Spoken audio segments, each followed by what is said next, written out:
This conference will now be recorded. Good evening to all members who have joined today's webinar. Firstly, a very warm welcome to our guest speaker, Mr. Venkadesh Narayanan, who has accepted to present this webinar. As you all know me, I'm Vijay Narayanan, VP Professional Development of the PMICC chapter, and I will be your host for today's session. This is the sixth webinar in the series of webinars since the lockdown period started. Once again, I wish to extend my sincere thanks to all chapter members for supporting this webinar series, joining us over the weekend, and participating in large numbers for every session. I think we all know the ground rules because we've been doing this webinar for a little while now. But just a few quick announcements for those of you who are joining this webinar for the first time. Please can I request everyone other than the speaker to be on mute throughout the session. Also, please turn off your video for a better webinar experience. One PDU will be provided to all attendees of this session. So in case you've not received your PDU for any of the earlier webinar sessions, please do get in touch with me. I will share a link to a feedback form for this session on the chat window later during this webinar. Please fill and submit the form so that your PDU can be processed without any delay. If you have any questions for the speaker, please post them on the chat window during this session, and we can cover a few of them at the end of this webinar. Right, so that out of the way, let's get into the session. The topic for today's session is supply chain management for project management professionals. And it's going to be presented by Mr. Venkadesh. Mr. Venkadesh is the principal consultant at Physics Business Consultants Private Limited and president at the Product Development and Management Association, India. He's a mechanical engineer and an MBA with over 30 years of experience in consulting, business planning, business strategy, standard operating procedures, business analysis, new product development, supply chain management, and process improvement. Mr. Venkadesh is a former member of Indian Civil Services, IRAS 2000 batch, and served at Indian Railways, Larsen Tubro, Siemens, and many other companies prior to joining Physics.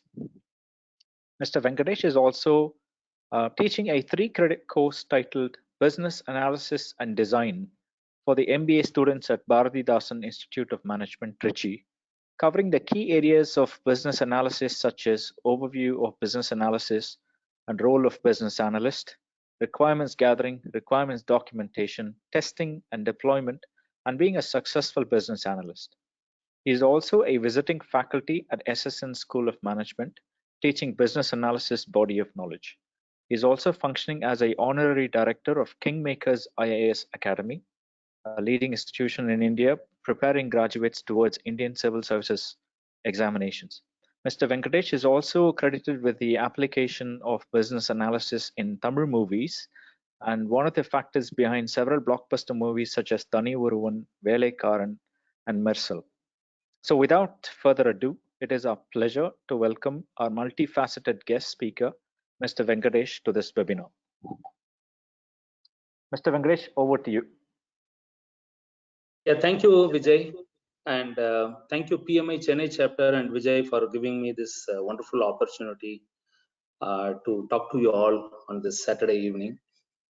So today our topic is supply chain management for project management professionals. And we'll get started with this.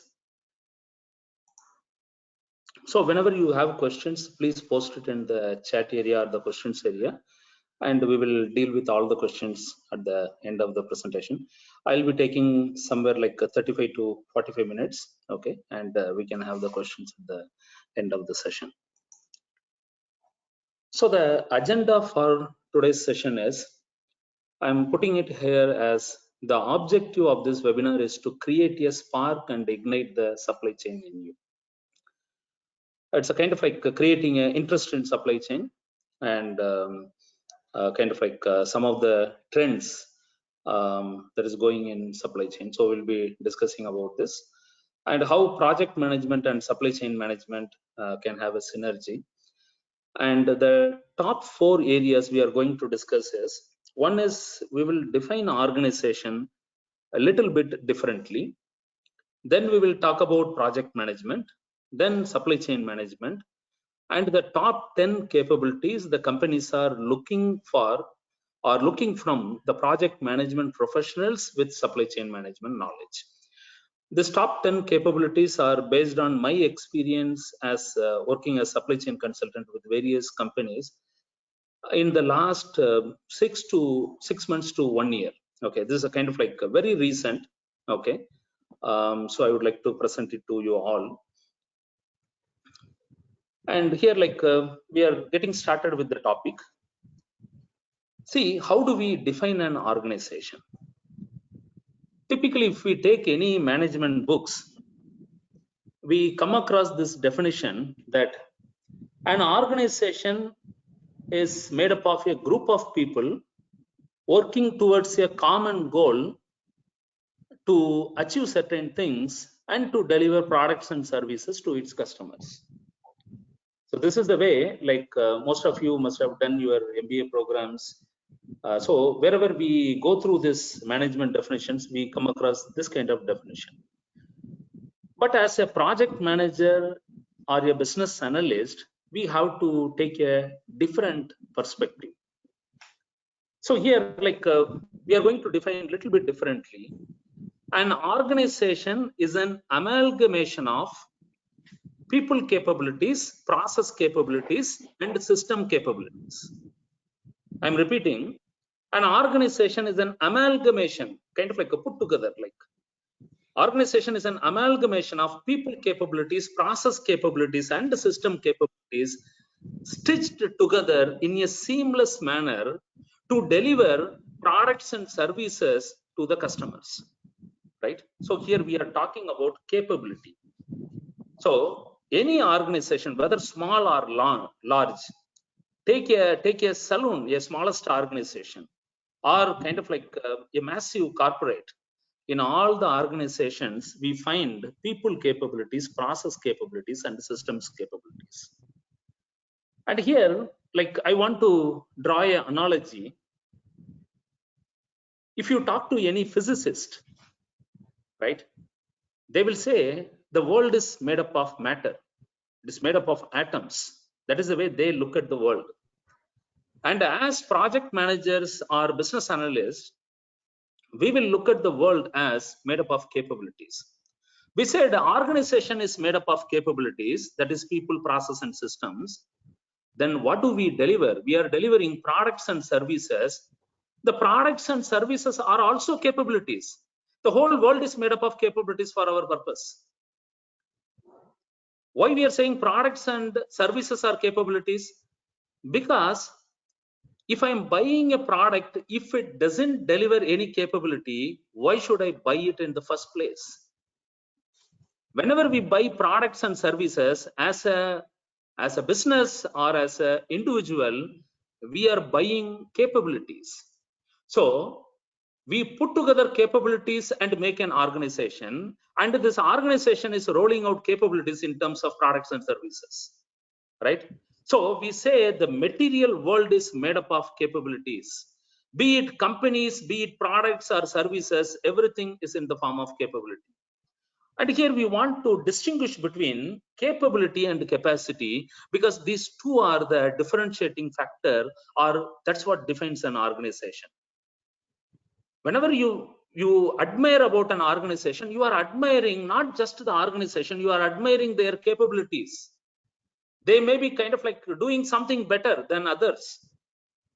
And this is the sum total of people, process, and system capabilities. And all these three capabilities should function like an orchestra, right? When these capabilities work like an orchestra, they will produce music, otherwise they will produce noise, right? So now when we say the organization is made up of capabilities, and where does this capacity comes into picture? Let us differentiate this. Whenever we say capability, we are talking about an ability to do something in a better manner or at a performance level. And the capacity is the quantification of the capability, right? The capability is the ability to do certain things, and the capacity is the quantification of that capability, the rate of doing work, right? So with this understanding, let us move on. So now the role of your project manager. Okay. So basically, like what we project managers do, we help the organizations to kind of like acquire these new capabilities. So basically, we develop and deliver new capabilities to the organization. We take the organization from one level to the next level.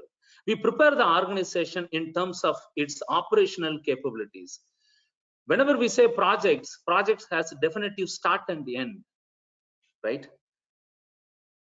We start a project and we build this capability and we deliver this capability to the operation team and we hand over it. So all organizations, they have a vision, and to achieve this vision, they have a strategy. And this strategy is accomplished through various projects or numerous projects. And through these projects, we implement the strategy. Strategy is on a piece of paper. You may have a good strategy, but if it is not implemented through projects, I may be having a wonderful strategy, but nothing changes in my organization. And I will never reach my vision.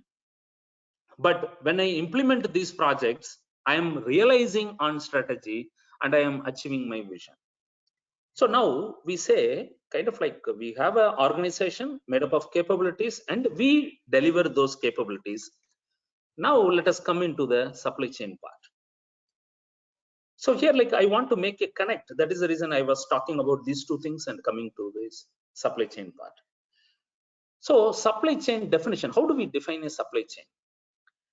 Supply chain, we talk about end-to-end supply chain. Okay, supply chain means end-to-end only, but the thing is like many a times supply chain, they take a narrow view of supply chain. For example, a truck taking materials from one place to another place, we say supply chain or logistics. It's a narrow definition. But when we say supply chain management, we are talking about end-to-end. That is right from the procurement and all the way the products are delivered to the customer.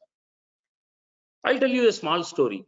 One of the Harvard professor, he wanted to understand how this supply chain is working. And he traced where the Coke cans are produced, and all the way he landed in the mines, a bauxite mine in Australia, where the bauxite ore, that is the aluminum ore, that is mined, and this bauxite ore is traveling all the way to east coast of Africa, where the bauxite ore is cleaned up. A lot of water is required, so it is going all the way to east coast, and some kind of like they do some processing. Then from there, it was traveling to China. And after reaching China port, it is traveling all the way into the interior of China near a hydroelectric power plant. You know, bauxite is, the aluminum preparation requires smelting. The process name is smelting, right? We call it smelters.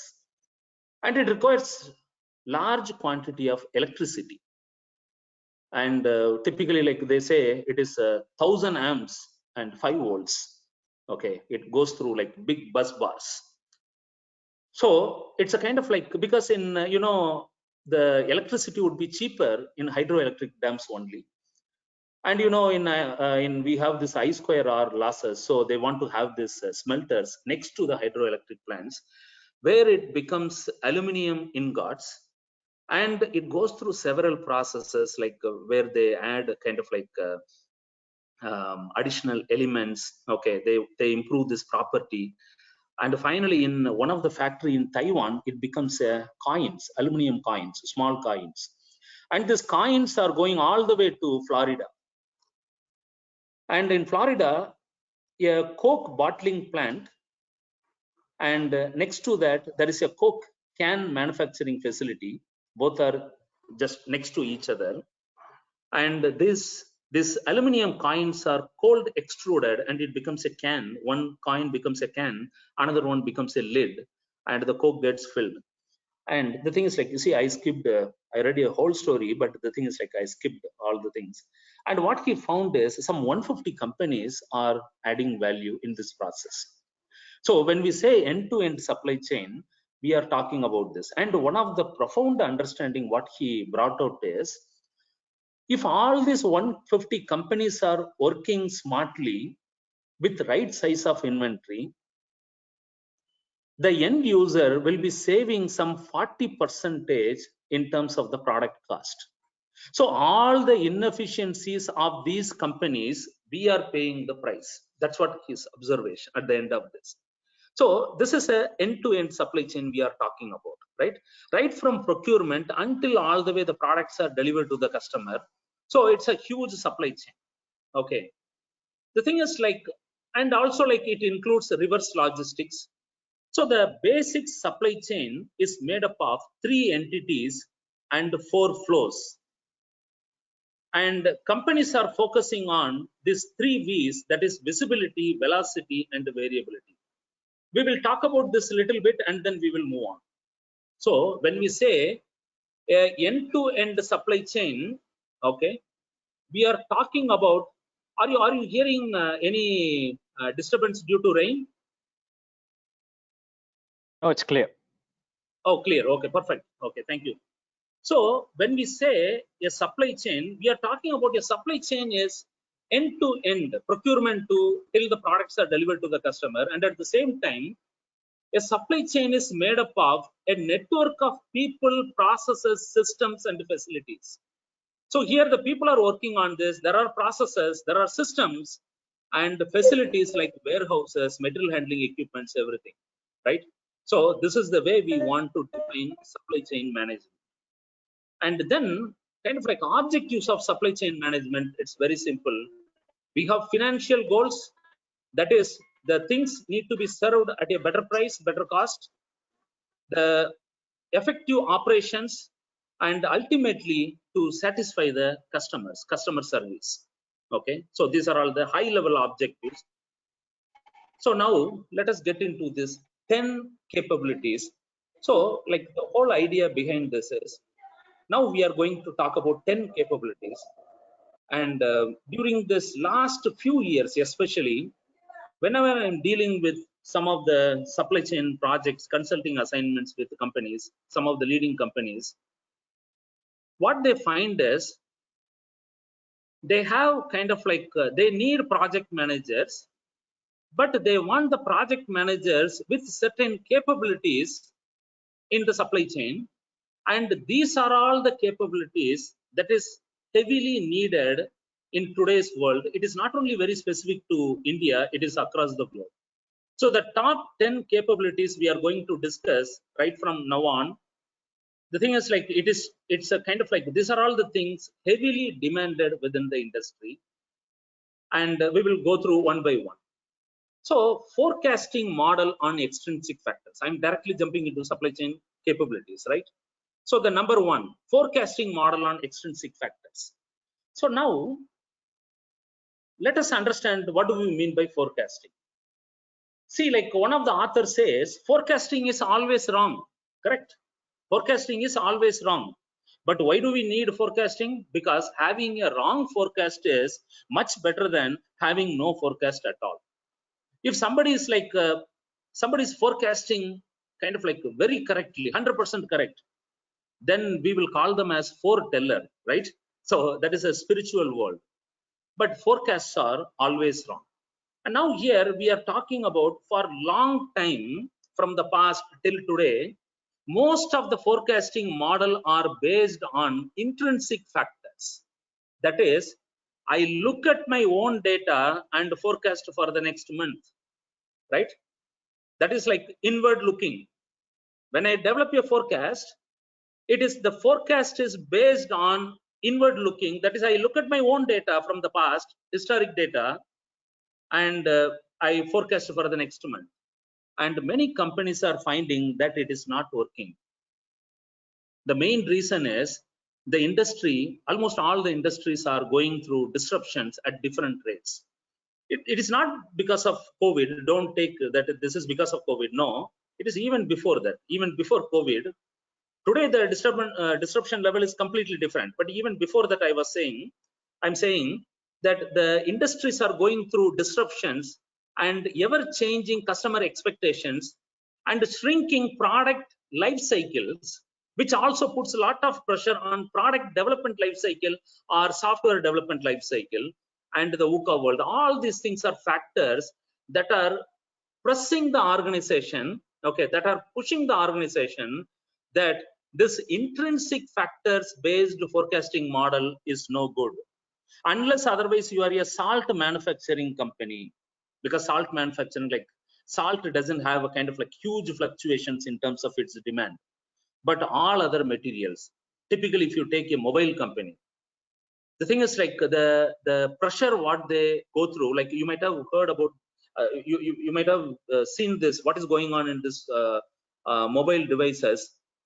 We started with one camera, then two camera, three camera, four camera, five, six. Now I kind of like I heard one of the phone has 6 cameras.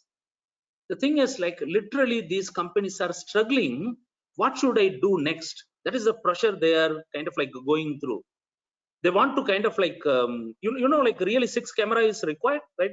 Many would answer that kind of like maybe like first few days we will take photographs. Okay, why 6 camera, 6 lenses are required? Okay, so the thing is somehow these companies want to differentiate the product. That is the only reason, main reason. And here, like if you see this, the forecasting model on extrinsic factors, that is looking at the market and coming out with the forecast model. Let me give you an example here. Say I am a tiles manufacturing company, floor tiles, right? And typically when the floor tiles would be like, if I'm constructing a, if you are constructing a house, when you will buy these tiles, almost at the fag end of the project, the construction project, you will buy this floor tiles, okay, because it is required only at that point of time. So this may be kind of like somewhere after 10 or 16 months, okay, you will buy the floor tiles. And as a tiles manufacturer, I may want to monitor how many houses are approved, how many projects are filed. Now you have T and RERA and different RERAs. How many projects are filed here? Large scale projects, small scale projects. CMDA, how many plans were approved by CMDA? If I am gathering all this data, these are all the parameters that is going to determine how much tiles people are going to buy in the coming months.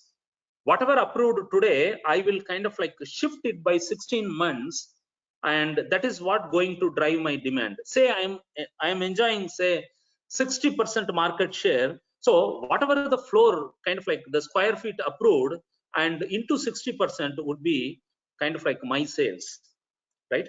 So this is the extrinsic factor we are talking about, and all companies want this kind of model. This is the one of the biggest challenges for each of the company. Finding or developing this model is a massive exercise, because you need to identify, that's what I'm kind of like listing out here, identify the factors responsible.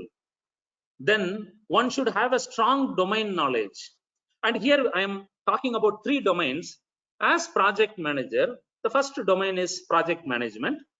Then the industry domain, kind of like the supply chain management, that is another domain. And then we have industry domain, that is I am working as a project manager for supply chain implementations in a automobile company, say. So I have 3 domains. So now the companies are really kind of like looking for somebody who has all these 3 domains. Okay, project management, supply chain, of course these 2 are same, okay, everywhere required. But the industry domain, kind of like a pharma industry, automobile, okay, so each industry wants this so that they can better understand this, because the challenges are different. It is not like one size fits all. And some of the tools, like to develop this, some of the tools like IBM SPSS, Python, they are in great demand. And presentation tools like Tableau, ClickView, all these things you may be already aware of. So here the bottom line is, the one capability that all these organizations are really looking for are forecasting model development on extrinsic factor, where they need to understand kind of like the industry perspective, right? So let us move on to the next one. So the next capability is no contact product movement and delivery. You may be surprised that, is this because of COVID? No. Industry is working on this almost for the last 5 years. but they were not showing any aggressiveness in this, but it's a kind of like it is on development. And the main reason is contamination and hygiene perspective, especially this is coming from, okay, from the pharma industry. Okay, in pharma industry, contamination is a major issue. So they were working on no contact product movement and delivery within the organization, not kind of like not the last mile delivery I am talking about, but this is within the organization itself, because contamination is one of the major issue for them. But nobody thought that this will be so urgently required in 2020. And companies are accelerating the development of technology, equipment, and packaging materials on this. Okay, so when we say no contact product movement and delivery, that is product manufacturing, handling, distribution, and delivery. Everywhere they don't want to touch the product. Okay, and here the suitable technologies, okay, that is like the technologies required here are that are mimicking human dexterity. See, like human, the way human handles the product, or kind of like how we use our fingers, that's what we call it as human dexterity, right? And the technologies that mimic the human dexterity, several of the robotics, the material handling equipments, and industry 4.0, then industry specific requirements, like each industry, for example, automobile want a different way, pharma want completely different, and the knowledge of vendors and the integration skill set. So here, one of the thing is the project managers required to know here is, it's a kind of like not everything we can develop on our own, but rather knowing who is doing what, and the ability to innovate and integrate is the important skill set. That is who is doing that. Okay, so it's a kind of like all these individual technologies may be available with the different people, but how we are able to put it together and create the solution the company wants. So number 3, so the sourcing visibility. Okay, when we say sourcing visibility, see, many companies, this is especially after this COVID, the thing is like many companies really struggled to find out kind of like how long they will be able to sustain. Okay, that is like without the supplies. So many companies, even large companies, it was a surprising fact to them. They know only that tier 1. What is tier 1 here? For example, I am manufacturing a kind of like, say, I'm manufacturing mobile. So whoever supplying to me are tier 1, and whoever supplies to that tier 1 are called tier 2, tier 3, and so on. The thing is like most of the companies found that they kind of like they know only the tier 1, but they have no visibility to the tier 2, tier 3, and so on. So they are literally don't know how long they will be able to run their operations. In fact, COVID-19 exposed all the bad practices of supply chain management. And many companies are working on this, and now they are developing a system to trace or create visibility for the tier 2, tier 3, and so on. The thing is like, see, how long you want to be kind of like your supply side should not be disrupted, and to that distance you need to kind of like have the visibility, right? So it is a function of that. So here, the middle part here, like in the sourcing visibility, I will tell you like one recent incident. Few months back in UK, they want to start a company for manufacturing masks because they are not able to get masks. And the government established a high-level committee to develop companies to manufacture masks and ventilators. And they found that there is no capability available within the country. If you read history, UK is one of the biggest provider of the textile materials. Okay, that is a part of the industrial revolution, right? If you take the history, they were the leaders in providing the textile materials and other kind of like cloths and other things all across the globe. But the same country today doesn't have that capability. So now companies and governments are thinking about that we have to find the middle path between localization and globalization. 40 years back or 30 years back, we were very staunch followers of localization. That is, everything we have to have within the country. And in the recent past, we are the kind of like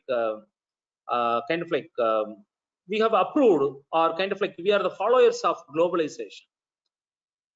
And the thing is, like, both the ends seems to be kind of like not cost effective, but rather the middle path is best. That is localization. That is kind of like you get the maximum, maybe kind of like in the global supply chain, but try to have at least those minimal capabilities required for your country within the country itself. And that's what they say, kind of like today all countries are having an alternative plan. That is kind of like why they are looking at India, because they want to have an alternative sourcing region for their companies. So next to China, they are also looking at India as the destination for manufacturing. So here, when we say sourcing visibility, upstream, understanding of upstream and downstream, okay, in the supply chain, like kind of like if I am a manufacturer, the supply side, whatever I'm buying, okay, that side is represented as upstream, and my customer side, okay, the finished goods I'm delivering to my customers, that is the downstream.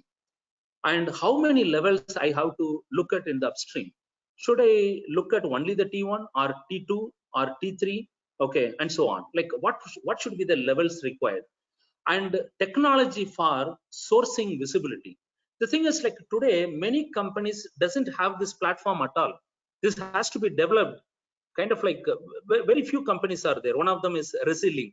Okay, they have kind of like, and it is becoming popular these days after COVID. The reason is many companies are looking at the visibility for T2, T3, and so on. Of course, T1 you know, because you are day in, day out, you are dealing with them, you know them.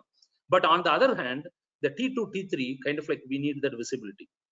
And assessment of supply risks and plans to mitigate those risks, right? So these are all the capabilities. So whenever we kind of like have this capability, this is a capability in the bold, this is a capability required for the organization. And as project managers, what is the capability we should bring to the company? Okay. Then the next capability is supply chain continuity plan. Okay. Here, like we will be talking about supply chain resilience. Supply chain resilience is any supply chain that will go through disruptions. Okay, how fast you are able to bounce back to normalcy, right? The supply chain resilience is, it is like an index, right? How fast you are able to bounce back to normalcy. You may be disrupted, but how fast you are coming back. And the thing is, like here, the Spanish flu, right? So it's a kind of like we have till this COVID situation, we never talked about the Spanish flu, right? It was only in the history books. But if you kind of like to see that, we have very huge parallels between Spanish flu and COVID-19. And the thing is, like, but unfortunately, no single company was prepared for this COVID situation, right? You might have kind of like all across the globe. No single company claims that they have prepared for this. And this is about supply chain continuity planning and the business continuity planning. This is part of that. Business continuity management life cycle, which is given by the BCI, Business Continuity Institute. Okay, supply chain continuity planning is part and parcel of that. And the project managers, they have to bring these skill sets, like the internal environment, the MOST and SWOT analysis, right? MOST is mission, objective, strategy, and tactics. Then PESIL analysis, that is like the external environment. They should be able to do that, because the supply chain continuity planning, most of the time it is affected by outsiders rather than insiders. Then supply chain operations reference model 12.0 from EPICS USA. Then supply chain maturity model from Gartner and other organizations. There are several maturity models available. So I have not indicated any organization because whichever suits to your industry, you can do that. And we need to develop the process mapping skill sets like Microsoft Visio, right? So these are all the capabilities required out of the project manager. So then Agile supply chain network. So kind of like here, the word or the term Agile refers to responsive, being responsive at a faster rate. Okay. This is not Agile way of development. Okay. But it's a literal meaning of Agile. Okay. So the Agile supply chain network is supply chain kind of like becoming more complex. Okay. Every day it is becoming complex and complex. Okay. And it is reaching like both on the supply side and the demand side, it is reaching a lot of geographies. And these supply chains are made up of echelons and nodes, where you have kind of like the echelons means layers and nodes are individual. For example, like say a distribution center. For example, like I will take a different one. That is take Flipkart. In Flipkart, you are ordering something and finally you are getting this from one of the delivery hubs. Okay. For example, like I'm in Madipakam, I get the phone. If I'm ordering a phone, I get it delivered from the delivery hub, which is in Perungudi. Okay, within just a 10 kilometer or 15 kilometer radius. So each of these delivery hubs, they provide the last mile connectivity, and they connect with the buyers or kind of like customers, I would say. Okay, so it is getting delivered to them. So all these delivery hubs are individually called nodes, and collectively we call it as echelons. So each supply chain, okay, have multiple layers. Okay, each layer is supporting the next layer. And when we say agile supply chain network, when things are going wrong, they should act fast. And this is kind of like in a simple supply chain, okay, supply chain manager or a project manager will be able to think and act. But here the things are relatively complex, and it requires autonomous decision support systems. So I have seen this in one of the company. I'm not able to name the company. Okay. So the autonomous decision support, the thing is like, say like they have some 10 fields. You are putting the only the keywords of kind of like the individual issues, and immediately it recommends that what should be the probable action you can take. It gives plan A, plan B, plan C. Okay, so when you develop this autonomous decision support systems, a large company which is having operations across a large geography or across countries, they will be able to do in a consistent manner, because problems will come on daily basis. But how to solve these problems? So autonomous decision support systems will enable them to act fast, and that is the foundation of agile supply chain network. And this autonomous decision support systems, it's in great demand among the leading supply chain companies, because they require this, and to make the supply chain reacting faster to the problems created in the market or problems faced in the market.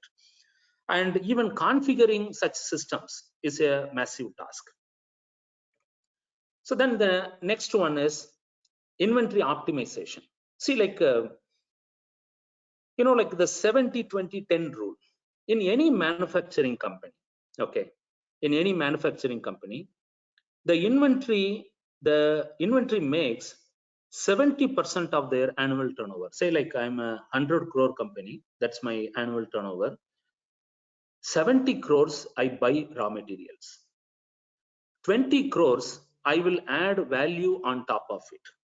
And finally, the 10 crores is my profit, net profit, the profit margin, kind of like leaving apart depreciation and other things. So this 70-20-10 rule is very much applicable to the manufacturing companies.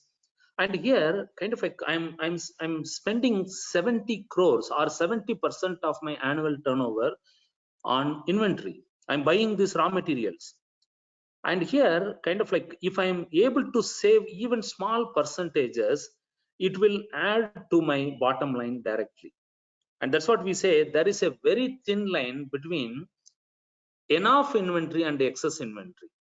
Enough inventory will help me to better serve the customers, but at the same time, I will be kind of like spending money on carrying cost and other things, inventory wastages, lot of storage area, material handling equipments and other things. But the thing is like, if I don't have enough inventory, my production line will come to a halt, right? So I need to find a balance between what is enough inventory and what is excess inventory. And finding this thin line becomes very important for the companies. Very few companies are good on inventory optimization. You walk into any company, you can easily optimize the inventory to a greater level. And lot of inputs, like for example, like this inventory management body of knowledge v2.0, it is one of the reference. I have provided the link in the one of the slides. Okay, if you want, you can go through this. It provides the entire information related to inventory and inventory optimization. I would say, if anybody want to master on inventory, you go through that link, you know everything. Okay, in the sense, it will ask you the questions or topics you should know to master on inventory. Inventory optimization is one of the area for manufacturing companies, because they're spending 70%, and as the competition becomes more and more, companies are working towards how to kind of like how to stay in this thin line that is between the enough and the excess inventory. Then the next one is the pickup centers. You might have heard about this pickup centers. Kind of like Amazon, Flipkart, Snapdeal, they're kind of like fast working on this. I read in one of the article that Amazon has something close to 800 pickup centers across India, and they are gradually increasing at a faster rate. See, one of the challenge for these companies is, like from the delivery hubs, say Flipkart. Flipkart is sending this kind of like the wish masters. They are carrying this orders, and they want to deliver at home. One of the challenge in especially the tier 1 cities, these are all nuclear families, both husband and wife, both are going to work, and they're also kind of like working 9 to 5. And this wish masters who are coming from the Flipkart delivery hubs, they're also working 9 to 5. So most of the time, they say in some of the packets, they are not able to deliver as high as 30% of the item they are carrying. So I'm coming out of the delivery hub with 100 items. I'm able to deliver only 70. The rest 30 I'm not able to deliver, and I have to do 5 attempts before I return to the mother hub, right? So it is lot of activity, and it is wastage of money. So finally, the companies like Amazon, Flipkart, and Snapdeal, they found out that let us establish these pickup centers, and where the products will be delivered, and the customers can pick it up in the nearby locality. So here, like they are working on technologies like facial recognition. Okay, they want because these are all small centers.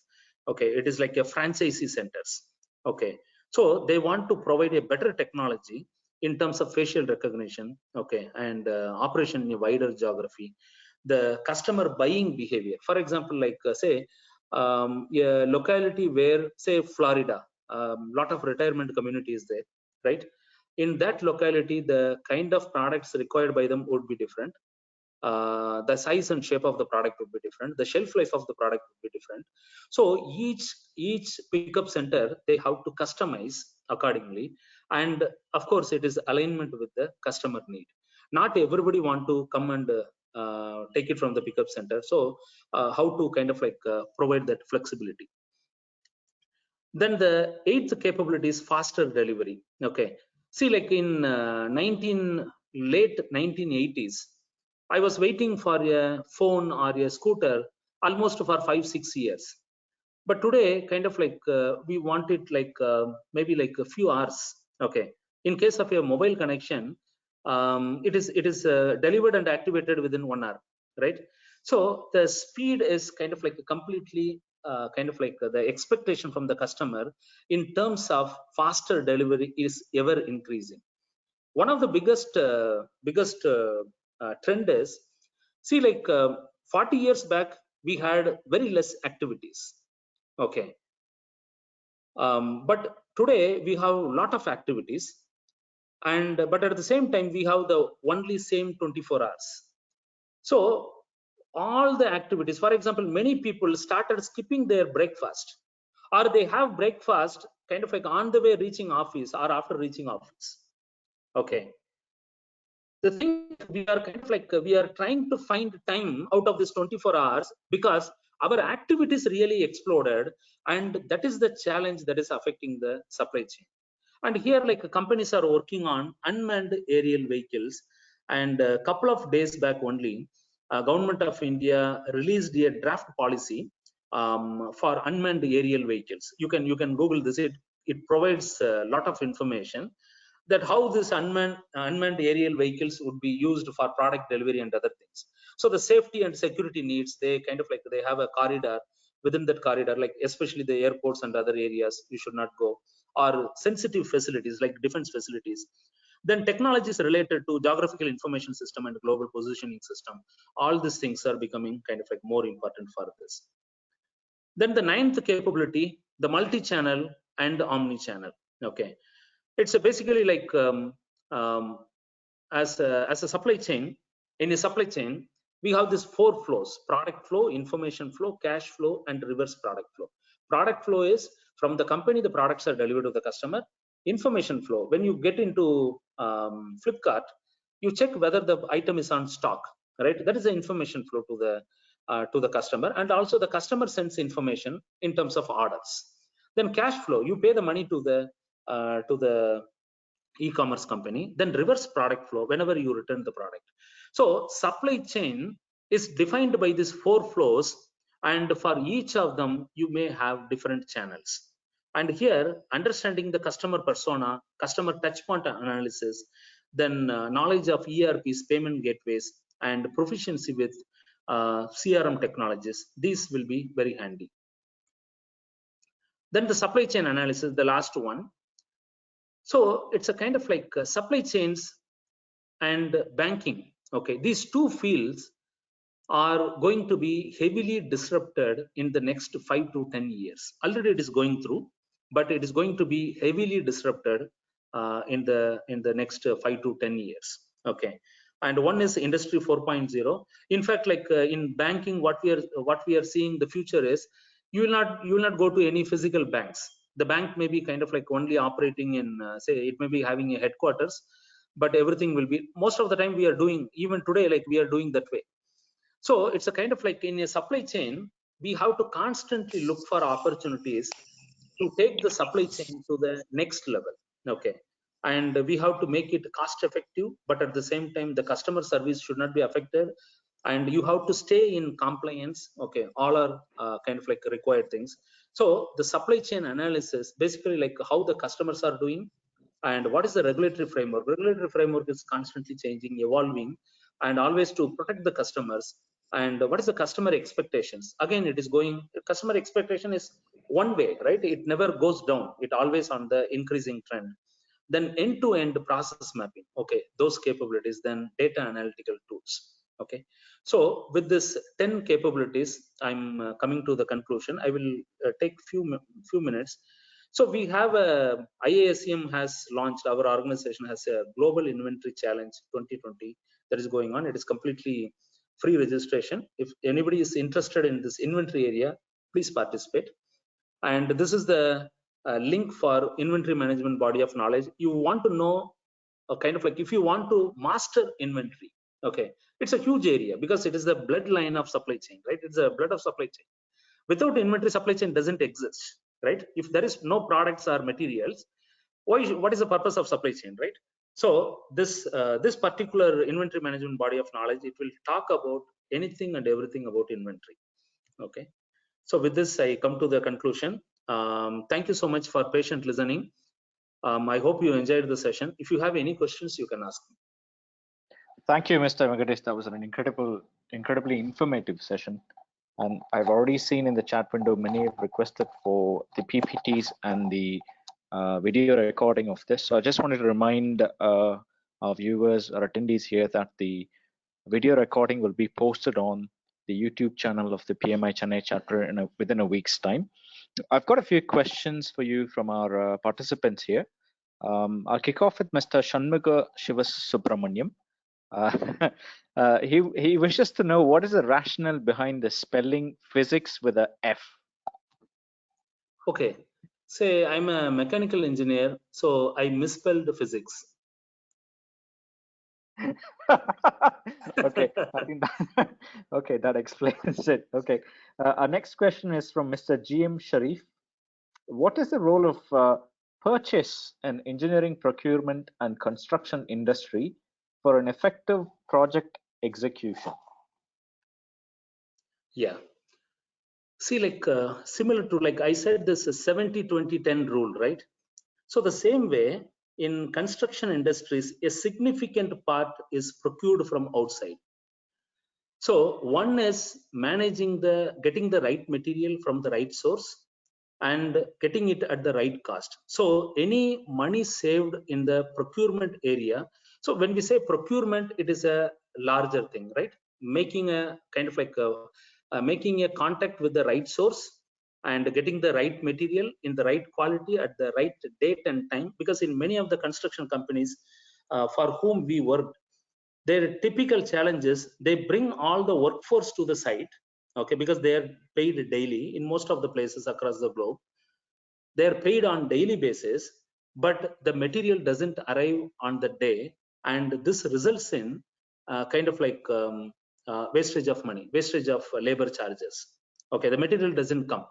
So this is one of the biggest supply chain challenge in construction companies. On the other hand, if you accumulate too much material in the construction site, the thing is, like, it will create a lot of disturbance for the workforce, number one. Second, the construction site is normally not heavily guarded. Okay, lot of pilferages and wastages would happen. So how to balance between these two things? Okay, so having a robust supply chain would be like, that is just in time. Okay, just in time, we kind of like in automobile we call it JIT manufacturing, right? So here the same way, the material should arrive on time as and when it is required. Okay, I hope that answers your question. Yeah, definitely. Thank you. Okay, I've got three more questions. Next one is from Sunita Kumaran. What are your insights on omni-channel supply chain and its complexity?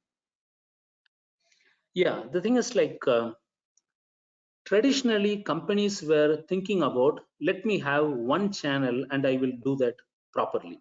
Okay, that is like, say, product delivery. That is like how the customers are reaching, and through that the products are delivered. Okay, single channel. For a long time we were using only single channel. That is, if I want something, I have to go to a particular store to get the product. And then companies found that having multi-channel increases the opportunity to augment my revenue, or I'm able to make more sales.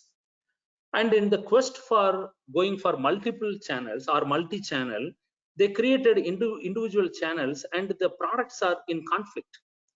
And this makes some of the companies as kind of like they end up confusing the customers, because in one channel I am going and finding, and there is a price, and the product is having little different features, and the message is not clear. When I give different messages in the market through my different channels, I end up confusing the customers, and what they found is it results in lack of trust on the company, and also kind of like lowers the customer loyalty. More the trust, more the loyalty. And now we are coming to the omni-channel. In case of omni-channel, it is a unified experience. Whichever the channel I get the information, it is from the same source I am getting. Okay, from the same source. Adobe Experience Manager is one of the tool that helps companies to provide that, and many companies are utilizing it effectively. And the thing is, like, in case of omni-channel, the main difference is, number one, you are getting a consistent information on a particular product or service, whichever the channel you are opting, and you can seamlessly move from one channel to the other channel. For example, I am walking into a store and seeing a particular product in the company's website, and whatever the product explanation I hear there, the price, everything is same. That is the omni-channel experience, right? It's a kind of like whichever the channel you are getting, It is the same information you are getting consistent information, and I can seamlessly move between these different channels without any difficulties. Thank you. Got 3 more questions if we can take them in 5 minutes. Saravanan would like to find out, after COVID-19, our Honorable Prime Minister called for self-sustained supply chain, i.e. localization. Is it achievable in your view? The thing is like, see, like we started this Make in India few years back. Okay, almost 5-6 years back. I think 6th year we have completed. The Make in India, kind of like it was promoted well at the beginning, but have we done anything on that? It is a questionable one. Okay, so seeing the past, what we have done, because that is also localization. Okay, this localization is not new. Till this kind of like till we signed this GATT agreement or WTO, become a member of WTO, we are more or less a closed economy, right? We were kind of like heavily localized. From localization, we moved to globalization. And in this process, of course, we lost some of the capabilities because it is almost now 30 years, right? 30 years. So we lost some of the capabilities. Now we are coming back to localization, and it requires a tremendous impetus in terms of MSME segment to bring this as a reality. And today we have a wonderful opportunity to capitalize the companies that are moving out of China. We have a wonderful opportunity, but if we don't act on this, and if we don't enable these companies to adopt, again we may be missing the bus. We already missed the bus several times, okay, in terms of manufacturing. In my opinion, it's a kind of like if we do proactive steps, it is a very good kind of like very good approach. And as a nation, we have recognized that there is an opportunity, but we have to act on this. It is not only the government, it is private companies, and in fact, like improving our capabilities. I will give you one example.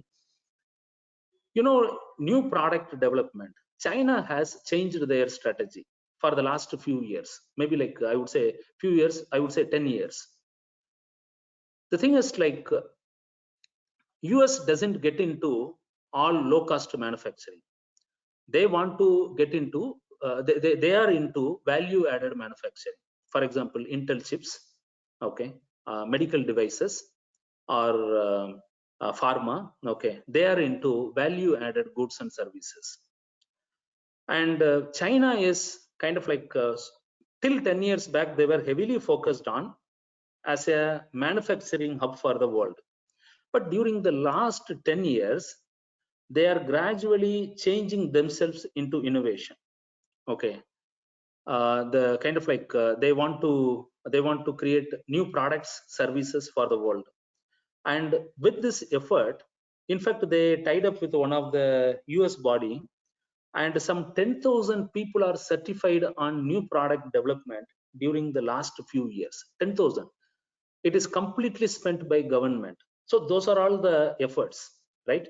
So similarly, we need to kind of like not only the government, it is the government aspiration, but companies and individuals, we should ramp up our capability to achieve this as a reality. Thank you. I think, sorry, that took a little bit of your time. I do appreciate, we just have a minute, so could we just maybe wrap up with this last question from Shamser? Inventory management in manufacturing, particularly value-added reseller, has come a long way, and most of the companies practice just-in-time policy, as you already mentioned. Therefore, for value-added resellers, the 70-20-10 rule that you mentioned earlier may not hold good, as the profit margin is slightly more than 10%. What are your thoughts? You are very true. The main reason is it's a kind of like as the product moves towards commodity, 70-20-10 is correct. But as the product moves towards innovative thing, for example, Apple's margin is not 10%. Okay, or kind of like Bose margin the speaker, right? The speaker company. Bose margin is not 10%. And the thing is, like, as we go towards, I'm talking about a commodity end. You rightly pointed out, this is a commodity end where kind of like the typical manufacturing companies, even like 5 to 10%. Okay, they're luxury. Okay, for them.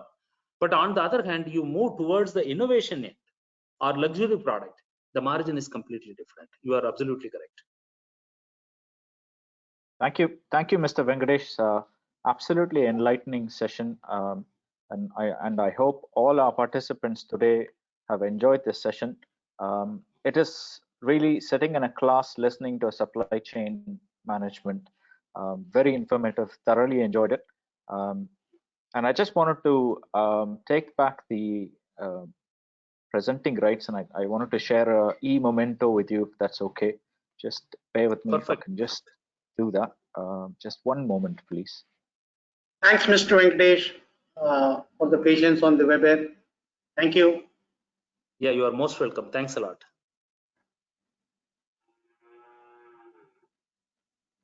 Okay, if I can just share this with you, I will be emailing you this. So this is the memento from on behalf of the PMI Chennai chapter, and we're extremely grateful for we the. clap for it. Thank you all. I'm just going to unmute everybody, so if you wish to clap, please do that.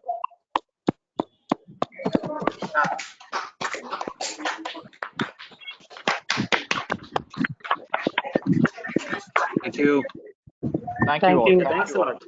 Much appreciated. Thank you.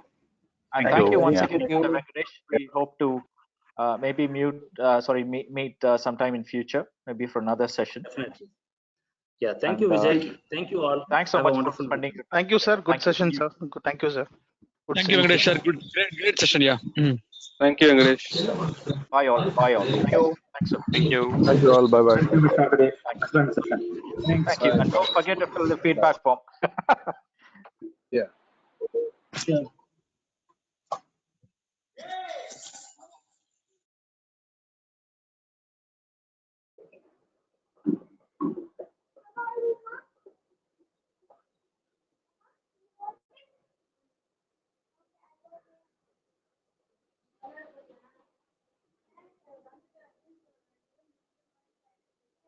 ஏய் நீ படிக்கிற நேரத்துல போய் விளையாட போறேன்றப்போ என்னம்மா நீ எழுத வேண்டியதெல்லாம் இருக்குல்ல இன்னும் முடிச்சுட்டு போமா.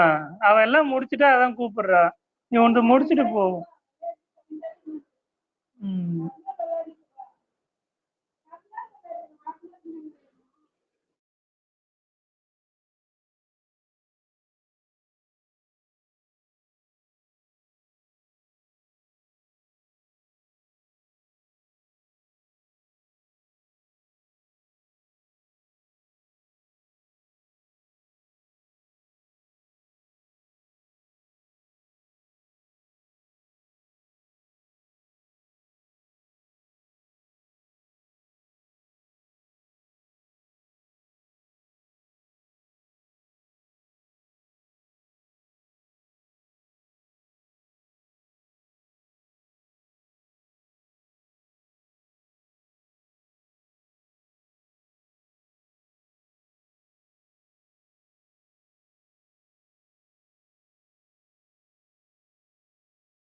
Thanks all. I can still see people online, but I hope the session was useful to you.